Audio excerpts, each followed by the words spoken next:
If you are in crypto as a builder, investor, or just watching the industry, what just happened in the US Senate will flip the script. It's not a tweak or another headline. It's a fundamental move that could shape the future of all digital assets. And if you're serious about staying ahead, you need to understand what just shifted below the surface. In this presentation, I give you all the details about the Genius Act. We look in very detail at all the factors, who can issue stablecoins, what is the backing requirement, and so on. We also will have a look what this means for the industry, positive and negative factors. So stay till the end of the video because this is one of the most important videos you need to watch now. Before we dive into the inner workings of the legislation, take a minute to witness this moment because everything becomes real now. The following short video clip of Senator Cynthia Lummis announcing to the world that the US Senate has officially passed the Genius Act. This is not just ceremonial. This is the beginning of a new era in financial regulations. Stick around because after this video we are going to discuss in very detail what this means for the future of the crypto industry. Today is a day I've been working towards for over 4 months. After months of intense negotiations, we are minutes away from passing the Genius Act, Senator Bill Haggerty's legislation that will be a first step towards modernizing the American payment system and integrating digital assets into the U.S. economy in a responsible way. I want to congratulate my friend Senator Haggerty for this achievement and thank him for his incredible leadership on this bill. He's been a true ally of the digital asset industry, and I'm so proud to have worked with him on his Genius Act over the past few months.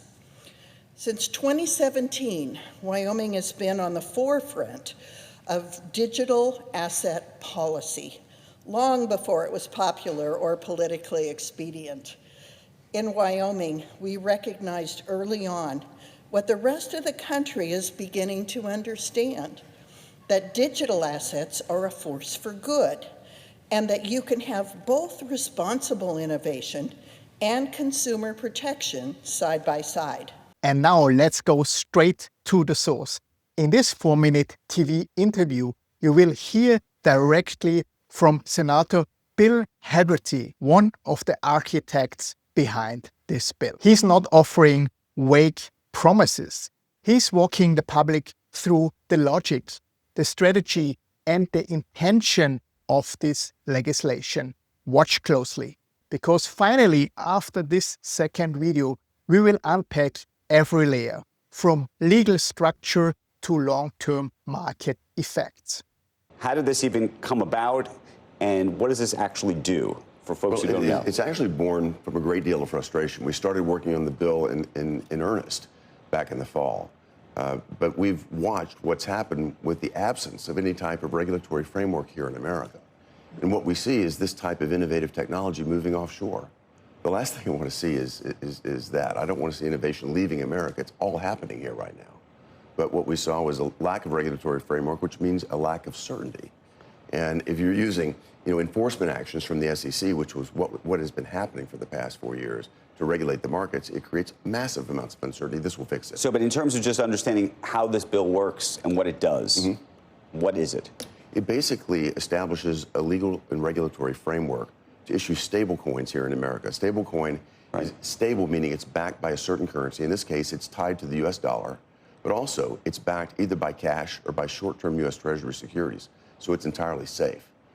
Having that type of regulatory framework and disclosure around it so we know exactly what's backing up these digital dollars, if you will, is going to be great. Because what was happening before was the SEC would issue something that basically just scared people, wouldn't tell them what works. They would go after enforcement actions after things that they didn't like, Becky. and that left the entire industry saying, what are we allowed to do, what are we not? But this is a payment mechanism, and not to be confused with Bitcoin or something that has a speculative component.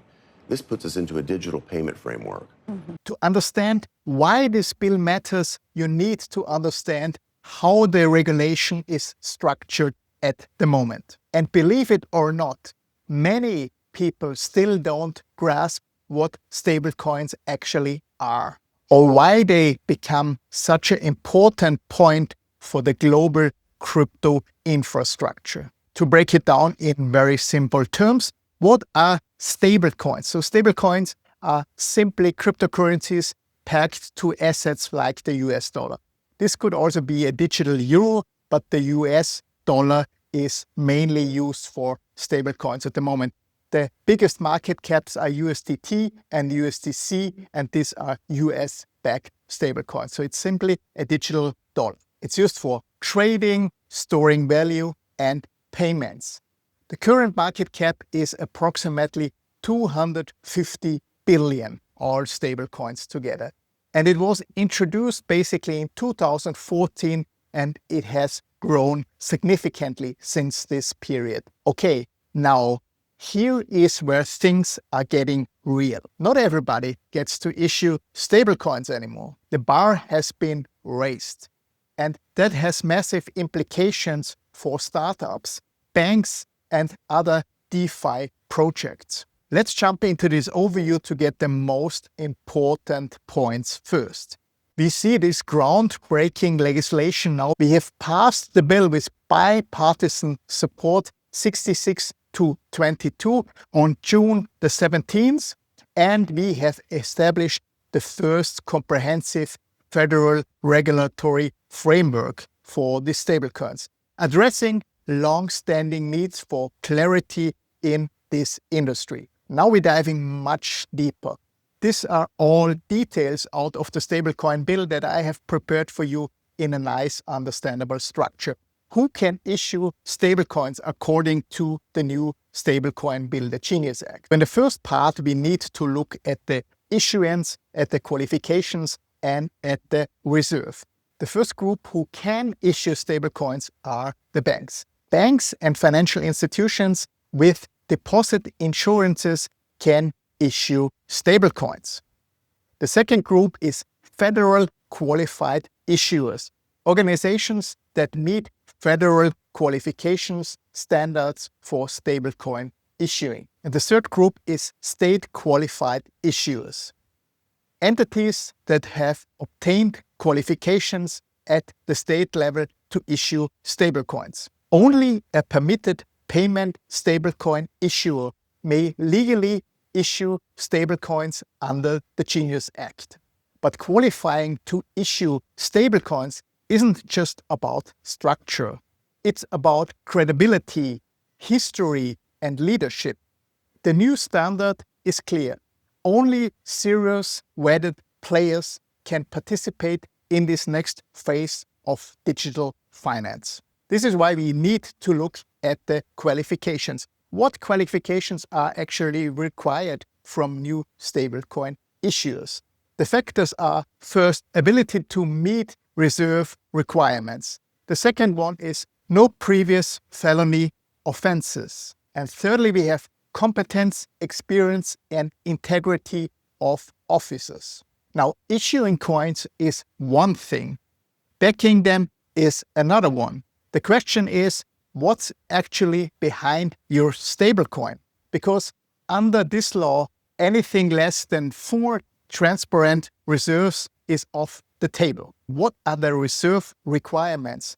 We have a backing requirement, 1-for-1 backing required. This can be with Federal Reserve balances, with cash, demand deposits, or treasury instruments. And the banks and all these other institutes are not allowed to use this backing money for anything else. But what about getting your money back?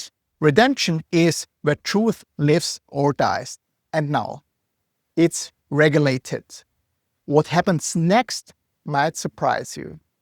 especially if you have been relying on legacy practices, redemption and disclosure. First, we have a clear rule for timely redemption. Secondly, issuers must publish a monthly audit reserve report. Third, requires an annual independent audit. And the last point, cannot market stablecoins as legal tender. And here is a power shift worth paying attention. Who's really calling the shots? State regulators or Washington? This next piece rewrites the map for licensing, oversight, and who gets to scale nationwide. Preemption, federal versus state. Federal licensing overrides state MTL, money transmitter license. OCC chartered issuers are exempt from state requirements. The states can issue licenses if the requirements are very similar to federal standards, and outstanding issuance is below 10 billion. When you're holding billions in digital assets, custody is not just a technical thing. It's a trust contract. And now that trust has strict rules, the question is, who's allowed to hold the keys? Reserves and privacy keys must be held by FDIC, NCUA banks, or OCC chartered trust banks, or federal supervised custodian. So what happens when things go wrong? When bad actors exploit gaps, or when foreign coins try to bypass the US regulations? That's where compliance comes in. And this bill doesn't leave much wiggle room. AML and BSA compliance. Issuers and custodians must freeze tokens on lawful order. And the Treasury can block foreign non-compliant stablecoins. If you're still thinking this is just paperwork and policy, think again. Operating outside this new law comes with penalties that could crush a business overnight. And they are not just financial, consumer and creditor protection. Non-authorized issuance equals criminal offense. Penalties up to 1 million per day in fines and up to 5 years in prison. Let's shift gear now for a moment. What does this bill actually unlock? Because for all regulations and rules, there's real upside here. And it could be huge for the right players. What are the main benefits for the crypto industry? Which industries will profit very much from this new Stablecoin Act? Finally, we have regulatory clarity. This legitimizes stablecoins and encourages widespread adoption. Consumer protection. Reserve requirements build trust. This helps to prevent incidences like the collapse of Terra USD in 2022. Innovation boost. Integration with traditional finance enables new tools. This creates faster, cheaper cross-border payments. But let's not sugarcoat it. Every new system creates friction, and this one is not an exception. Some of the biggest concerns in the industry are just getting louder. What are the main challenges and concerns around the new stablecoin bill? Monopoly risk. Large tech firms or banks could dominate the market. Regulatory burden. Compliance cost may exclude small issuers. Some critics make ties between crypto and political figures. So where do we land? Let's look at the pros and cons and who stands to benefit and who might get left behind in this regulatory landscape. Impact analytics. Pros versus cons. The first aspect we are looking at is market structure. The pro is encourages mainstream adoption, but the con is a risk of monopolies. The next aspect is the consumer impact. The pro for this is enhance trust through requirements. The con is potentially weak consumer protection. Innovation fosters new financial tools. The con is may limit small innovators, and the economic effect could lower transaction costs. The con for this is increased compliance expenses. The laws are changing, markets are shifting, and if you want to be more than a speculator, you need to prepare for what's next. Let's talk about what's coming and how you can stay one step ahead. Here's the truth. It isn't the end of the crypto story. It's the beginning of the next chapter. The ones who understand this shift early. They're the ones who lead tomorrow. So hit the subscribe button to stay updated. And if you're serious about your crypto journey, head over to block7.io, join the free community, check out my consulting offers and my other courses, and I see you in my next video. Take care. Thanks for watching and bye-bye.